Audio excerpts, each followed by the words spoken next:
আজ থেকে 15 বছর 20 বছর পূর্বের ঘটনা। চার স্টল নতুন হচ্ছে, যদি বাবা দাদা বসে থাকতো, নাতি কিংবা ছেলেরা যাইতো ওইদিকে, যাইতো না, দূর দিয়ে যাইতো। আর এখন বাবার সাক্ষাতে বিড়ি টান দিয়া মারে উপরে ফু, আর তোমার জীবনের তোমাদের সময় শেষ, আমাদের সময় শুরু।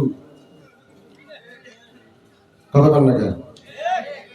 বলে কি বলে না? সম্মান দেয় না, ঠ্যাংয়ের উপর ঠ্যাং দিয়ে ফেল ফেলে করে হাস দেয়।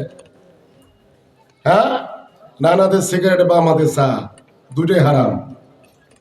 কথা কন না কেন? বিড়ি খাওয়া ফরজ না সুন্নাত? কথা কই না, জোরে বলেন। হারাম নাকি?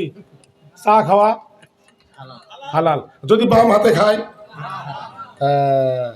তাহলে স্টাইল করে বিড়ি খাচ্ছে ডান হাতে, আর চা খাচ্ছে কোন হাতে?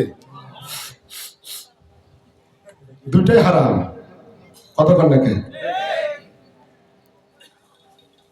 মুরব্বীদেরকে সম্মান করেই না। আল্লাহ রাসূল বলে, মাল্লাম আরহাম সগীরানা ওয়ালা আমি অকরি কাবীরানা ফালাইসা মিন্না। ছোটদেরকে যারা স্নেহ করে না, বড়দেরকে শ্রদ্ধা করে না, সেই ব্যক্তি আমার দলের লোকই না।